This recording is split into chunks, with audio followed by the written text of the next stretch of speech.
Chapter 13. The Trap of the White Sphinx. About 8 or 9 in the morning, I came to the same seat of yellow metal from which I had viewed the world upon the evening of my arrival.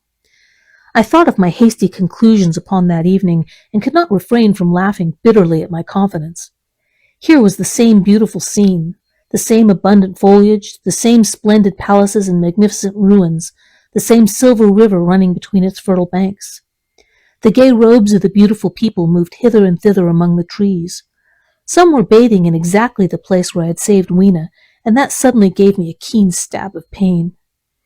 And like blots upon the landscape rose the cupolas above the ways to the underworld. I understood now what all the beauty of the overworld people covered. Very pleasant was their day, as pleasant as the day of cattle in the field. Like the cattle, they knew of no enemies and provided against no needs, and their end was the same. I grieved to think of how brief the dream of the human intellect had been. It had committed suicide.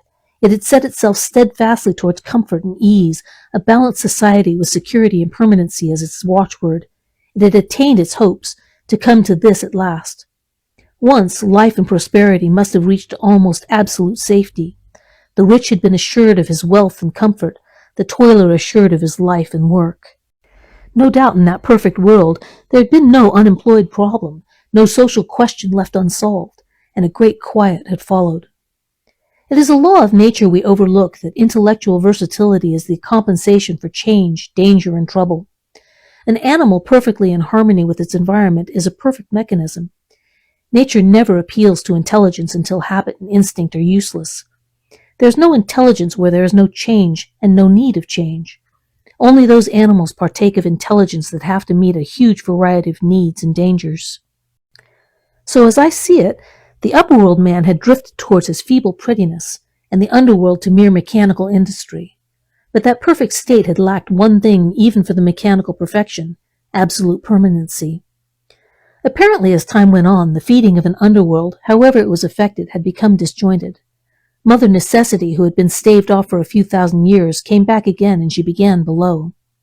The underworld, being in contact with machinery, which, however perfect, still needs some little thought outside of habit, had probably retained perforce rather more initiative, if less of every other human character than the upper. And when the other meat failed them, they turned to what old habit had hitherto forbidden. So I say I saw it in my last view of the world of 802,701. It may be as wrong an explanation as mortal wit could invent. It is, however, the thing shaped itself to me, and as I give it to you.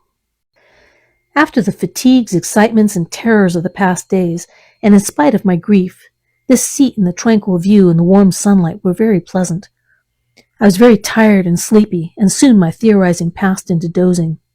Catching myself at that, I took my own hint, and spreading myself out upon the turf, I had a long and refreshing sleep.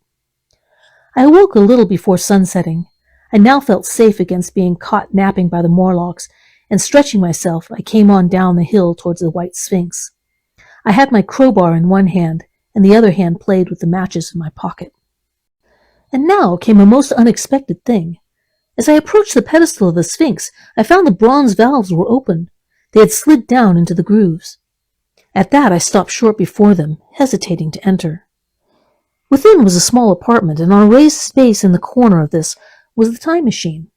I had the small levers in my pocket, so here, after all my elaborate preparations for the siege of the White Sphinx, was a meek surrender. I threw my iron bar away, almost sorry not to use it. A sudden thought came into my head as I stooped towards the portal. For once, at least, I grasped the mental operations of the Morlocks. Suppressing a strong inclination to laugh, I stepped through the bronze frame and up to the time machine. I was surprised to find it had been carefully oiled and cleaned. I have suspected since that the Morlocks had even partially taken it to pieces while trying in their dim way to grasp its purpose. Now as I stood and examined it, finding a pleasure in the mere touch of the contrivance, the thing I had expected happened. The bronze panels suddenly slid up and struck the frame with a clang. I was in the dark, trapped. So the Morlocks thought. At that I chuckled gleefully. I could already hear their murmuring laughter as they came towards me. Very calmly I tried to strike the match. I had only to fix on the levers and depart then like a ghost, but I had overlooked one little thing. The matches were of that abominable kind that light only on the box. You may imagine how all my calm vanished. The little brutes were close upon me. One touched me. I made a sweeping blow in the dark at them with the levers and began to scramble into the saddle of the machine. Then came one hand upon me, and then another. Then I had simply to fight against their persistent fingers for my levers, and at the same time feel for the studs over which they fitted. One indeed they almost got away from me. As it slipped from my hand, I had to butt in the dark with my head. I could hear the Morlock's skull ring to recover it. It was a nearer thing than the fight in the forest, I think, this last scramble.